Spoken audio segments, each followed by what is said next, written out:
Howdy ho ho everybody. This is Game and Ramble, the official YouTube channel. I'm Brandon Sylvia, joined by Loon today to pick, are we going to beat it?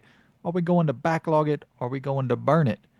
It's a new game. I came up with my old my such creativity inside of this brain that I have here, which is I pretty much stole the entire concept from start bench cut, which for any sports fans out there, you'll know that that is so it's essentially like Michael Jordan, LeBron James, Kobe Bryant. You got to pick one to start, so pick one to keep, and then be like your go-to player. Pick one to bench, so it's like yeah, they're still on the team, and then pick one to cut, which is like you're gone, you know. And then so the difficulty is trying to present three somewhat comparable products.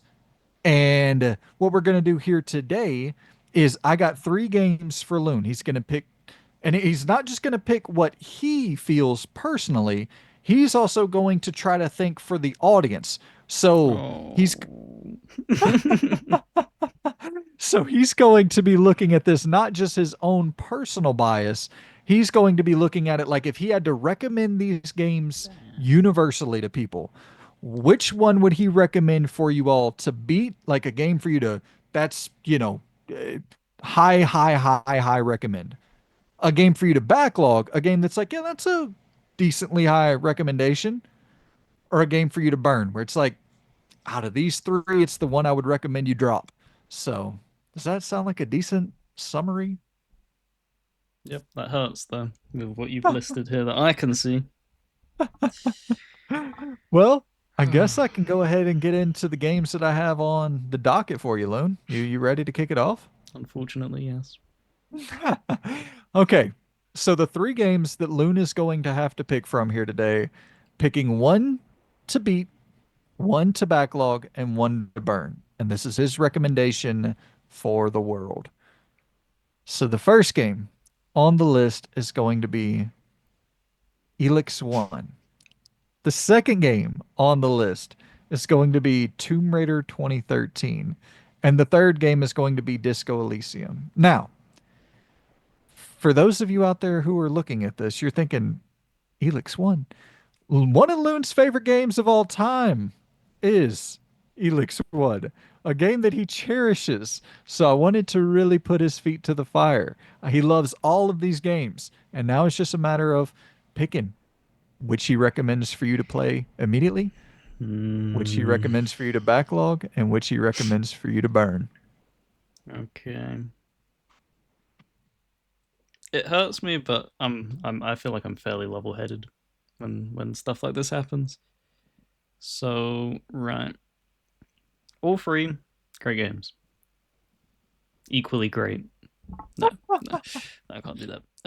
Right. So, start bench cut. Damn, man. All right. And you can go in any order you want. There is no particular order you have to go in here. So, what we'll do is starting. So this is you go out and you play this right now.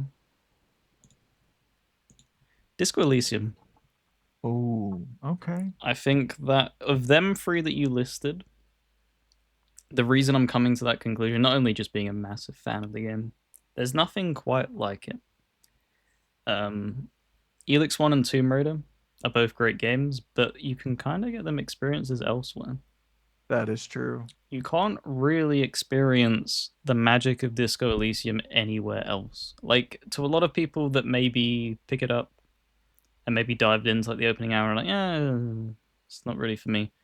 It's a game that truly grows on you. The more effort that you put into understanding and loving the product, the more it gives back to you, the player. There is Mm, so much in this world to give. And not only like the narrative side of that, something that I struggle to get invested in is when you tag on a companion for an entire period of game and they don't do anything or they don't feel like they have any purpose there. Kim Kitsuragi is possibly one of the best companions in any game ever easily. because the way they present the story is not to get into spoilers, but you have amnesia, and that's as far as I'm going to go. So he stands as your anchor point to basically keeping you within the reality of the world. He's Yep. like that, keeping you grounded almost, because you can really go off on the rails, and he will let you go off the rails. He's not going to stop you. He's not going to stand in front of you and be like, no. He will let you spiral if you want to spiral, which is also great because it shows that the way they present the story and stuff, he doesn't.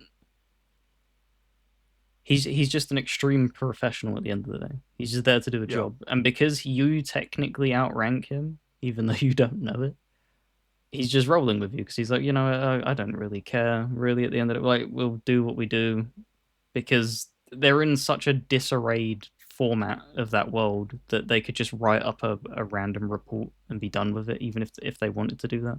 If you were to Yeah. exhaust all ends and stuff like that, so definitely a start. There's I, yeah.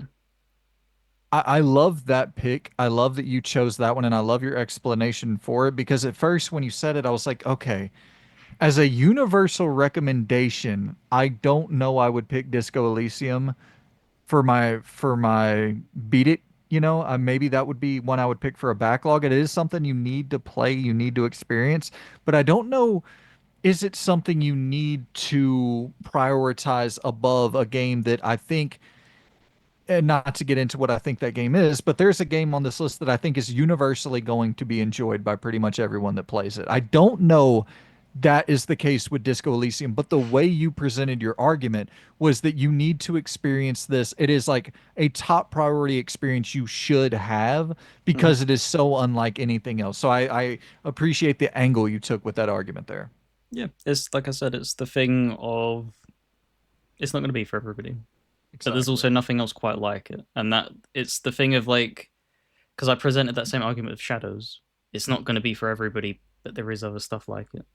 You can't Hmm. really. I wouldn't be able to argue that point of view here for that. Um, Totally.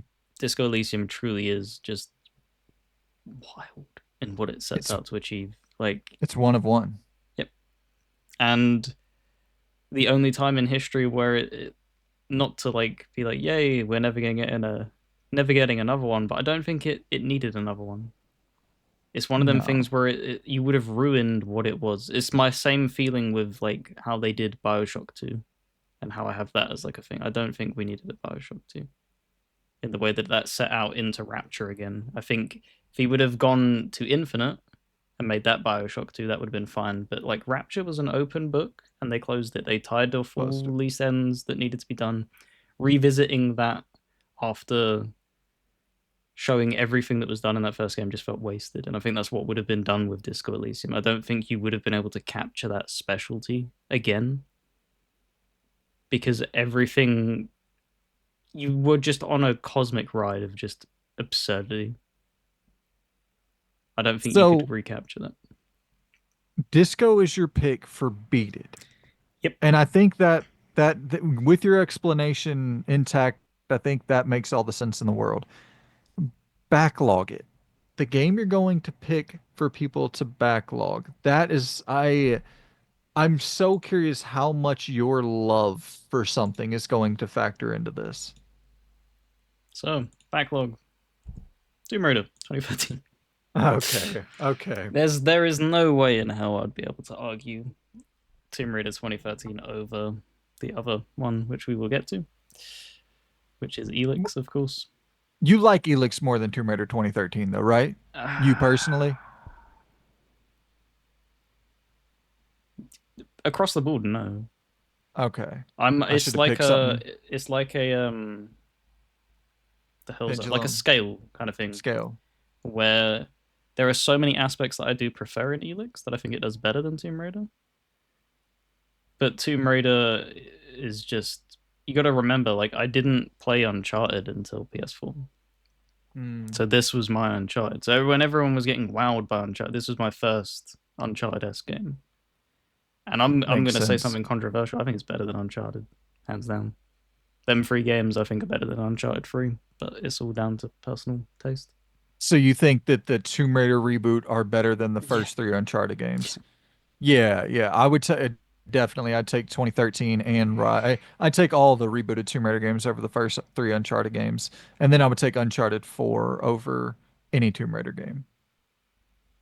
I would struggle to make a decision bringing four into the thing. I think it would Yeah. turn into that Elix 2 Tomb Raider thing where it's like there's certain things that it does a lot better.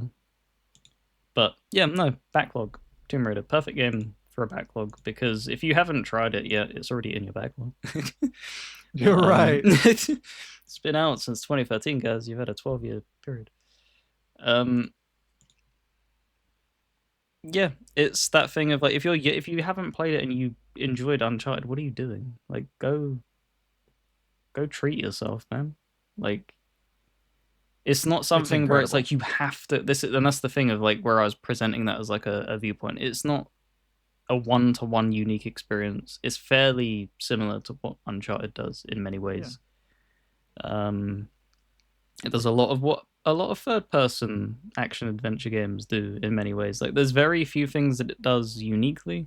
Maybe mixing in the puzzles, I think, is a little bit better than what Yeah. Uncharted tries to do. Uncharted didn't really figure that out. I don't even think they really figured it out ever, if I'm being 100% honest, compared to how Tomb Raider just ran with it. Yeah. Some of them puzzles in Tomb Raider with like the wind and stuff like that. You're talking doing that in like 2013. Like it's really, really well crafted. So yeah, it would be the bench, aka backlog. Yeah. So right now you have for Beat It, aka Start, that would be Disco Elysium. Backlog It, aka Bench It, that would be Tomb Raider 2013. And then for your cut, aka Burn It, that's gonna be Elix 1. That is going to be Elix one. And do you know what? It doesn't make me feel as bad because Elix one did the the companion faction thing, I think, a lot better. But that's really all it did better. I think Elix 2 was truly just a step up in every other regard. So I don't feel as bad of like having to cut Elix 1 for a lot of people because there's going to be so many people that boot it up and just in that opening section where you crash and you're just trying to like even just initiating combat for the first time. It's frustrating. If you're not into Eurojank, you are not going to enjoy what is on offer there because it is so stiff and so clunky. Even the jetpacking is stiff in that first game. As cool as it was, it's just it's a perfect Piranha Bytes title of really cool idea, really poor execution for a wider audience, if that makes sense. Yeah, it does. Because you've tried it, right? You haven't beaten Elix One. You've dipped into it, I've or you never played haven't. Elix 1. Okay. I finished, I put like 70 hours into Elix 2. Did you beat Elix Two? Or Yeah.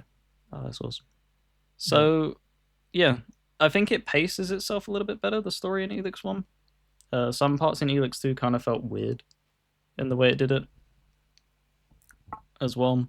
But it's not like a flat across the board. Like the pacing in one was much better than two. I think for the main story, they did a better job in Elix One than Elix Two. But I don't see many people. If I was to recommend this and boot it up, a slew of comments would probably come in and be like, "What the hell is your problem? What have you recommended to me? What Uh, the hell are you smoking?" so your official final ranking is Beat It for Disco Elysium, Yep, Backlog It for Tomb Raider. 2013's Tomb Raider, Yep, and Burn It for Elix 1. yep. Okay, you're locking it in. You can Sorry, change. sorry, Piranha Bytes, baby. Not that you're around Uh, anymore. But that's so sad, man. So damn sad. All right, so those are Loon's three selections. Now it is time for me to be put on the hot seat, and I have no idea what you've selected. So, for a little background, not that most people care, but Loon and I share a document that we use for kind of some pre-production shit for the show. And so I went ahead and put my selections in the document so that Loon could see them. That way he could quickly pull up a trailer before the show to have all that ready to go. So that's that. But I Loon's the one having to pull up the trailer, so I don't need to know the games that Loon is selecting for me. So I have absolutely no idea. I'm going into this totally blind, and that makes it even You more. you hurt me, I now hurt you. Oh God. Right, so you want me to list off the ones that I've chosen, and then you're gonna sit there Yep. Hit. and cry in a corner. Right. Oh God. Sleeping Dogs, Okay. Definitive Edition, because it's the only way to play that game. The Last of Us, Part 1. Oh. And what's that title that you've been playing recently, Brandon? That you're No, don't back into? tell me.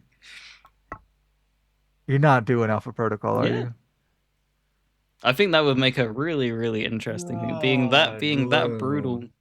You trying to put a fire up under my ass for a Eurojank and a CRPG s game? I Ball's give you back in your cool. I give you Elix 1 and you give me my three favorite games ever. Hey, God, I didn't put dude. Mass Effect 2 down and Mass No, I Effect know. 1. I know, I I know. was I'm just lenient. joking. I didn't want them going anywhere. I'm What? just joking. Oh man. Okay, let me write this down. So you fucking A. You chose for me Sleeping Dogs, Alpha Protocol, And then The Last of and Us. Tlu 1. Okay. All right. And once again, you got to keep in mind, this is not just my personal ranking. This is also me trying to recommend these games, universally recommend these games to the audience. Which of these games would I recommend most to the audience? That is the game I'm going to suggest for you to beat. The game I'm going to suggest for you to dive into if you have never played it.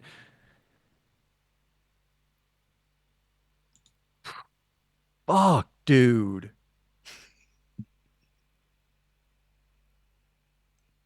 For Beat It, for the top selection, I gotta go The Last of Us 1. I have to go The Last of Us 1. Because once again, when you think Beat It, what do you think? You think roll credits, see it to the end, finish the story, take in the story. And Yeah. so, specifically for that terminology, that is a story you have to see to the end. To really understand the gravity, to really understand the impact, you got to see The Last of Us 1 in its entirety. You know what I mean? You need to play through and finish that game. It is MGS2, The Last of Us 1, The Witcher 3. Like it's those games. And then you could Mass Effect is a great story, but you're so invested because of what you're choosing. It's Hmm. not necessarily that the story itself is it is top tier, don't get me wrong. But like The Last of Us 1 is in a league of its own with storytelling. You could sit there after finishing that game, and if you played it with a buddy, a wife, a family member, whatever, you could sit there and just debate the entire but you know you could do the same thing with the show. And if you really I'm going The Last of Us 1. I'm going The Last of Us 1 for Beat It because you get so much more out of that experience playing it, in my opinion. Okay. So The Last of Us 1 is going to go down in the beat it camp. Now to backlog it, a game that you should play, but maybe, a game that you should play, but I would still recommend playing Last of Us before it and finishing The Last of Us before playing this. I would say,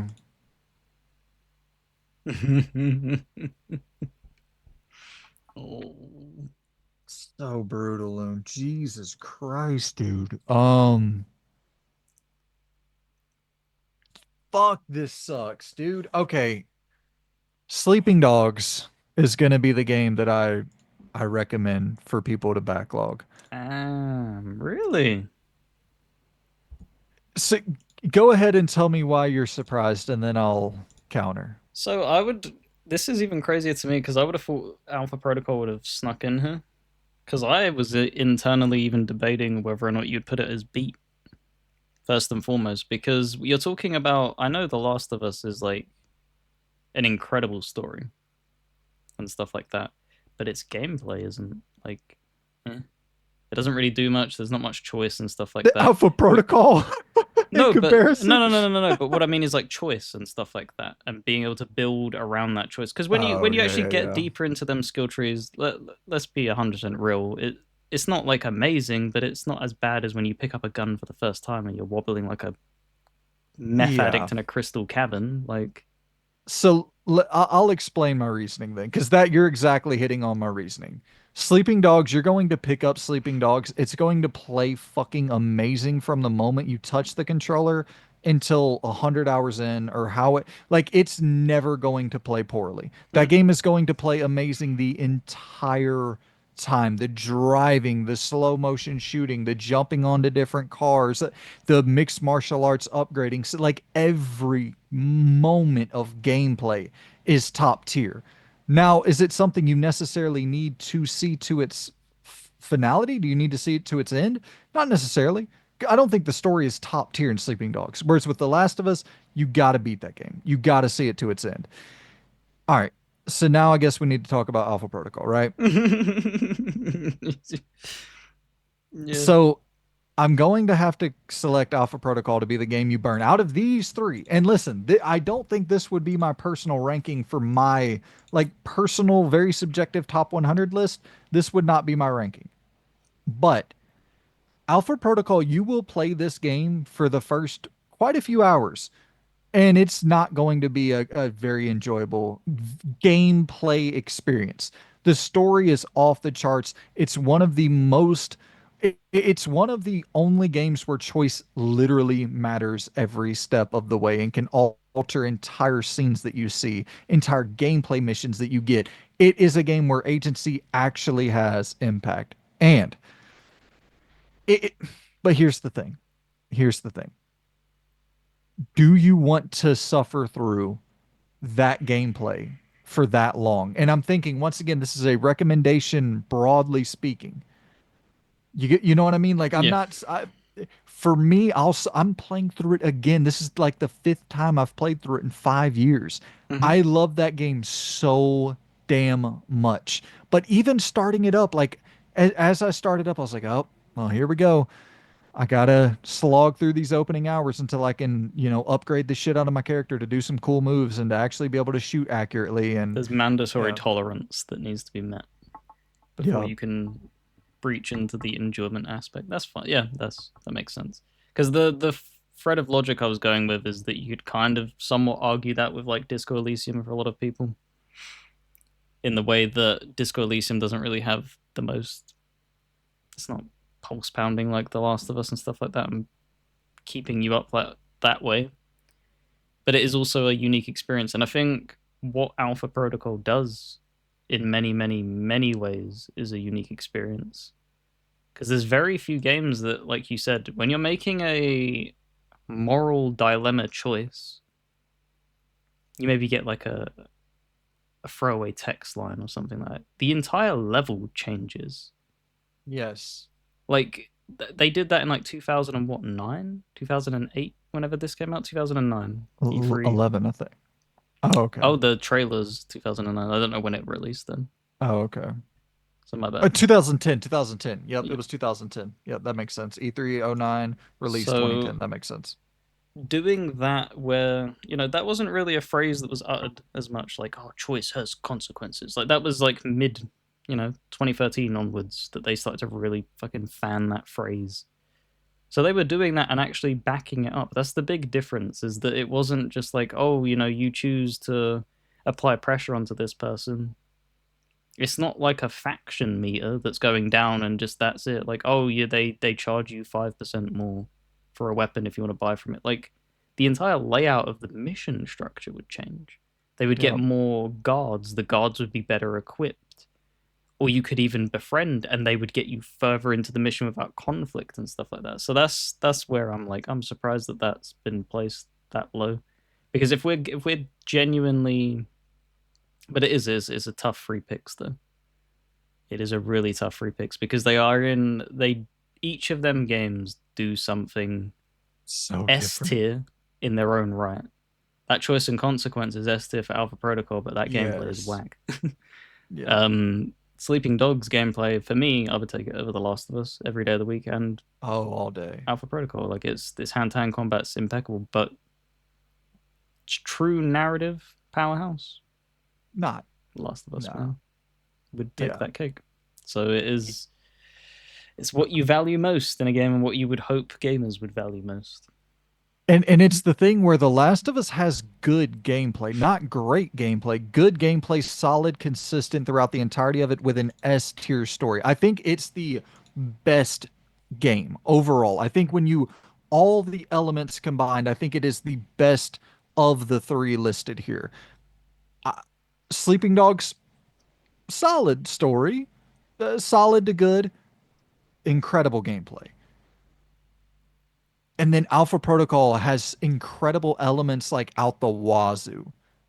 But I would say, even at its best, even whenever you're fully upgraded with your Mr. Thornton, when you're fully upgraded, it's like a 7 out of 10 gameplay experience, story through the roof, agency through the roof. So yeah, those are going to be my picks. Loon, that's the game today for beat it, backlog it, burn it. And my friends, I'm going to ask you, these first off, how do you dig the game style, this sort of topic centric format for the shows? We're going to try to mix these in with the news, that way it's not just all news reviews, back to back to back ranking news reviews. We're going to try to do some topics thrown in here if they perform well, if you all like them. So make sure, if you do like these, to like the video to get it out to more people, and drop a And comment. and yeah, I was gonna say engage in the comments and stuff. Like get like the whole point of these topics as well is equally to see what you would make in your list. Totally. Um, is to get you like all as involved as possible. So yeah, get involved. Absolutely. So if you want to drop down and hit your beat it, backlog it, burn it, your three that you would pick out of these, if you want to go through the list I gave to Loon, the list Loon gave to me, and you want to pick your beat it, backlog it, burn it, we would absolutely appreciate that. And if you want to drop some suggestions down for us for any topics that you want to see in the future, man, we are always open to. And I got a game that we're gonna play as well, that a viewer recommended, like an over under style game. So we got a lot of good shit on the way. And we hope that you are locked in, subscribed, and all of that good stuff. It massively helps out the channel. So we appreciate you guys. Hope you enjoyed the video, and we shall see you very soon. Goodbye. See you later.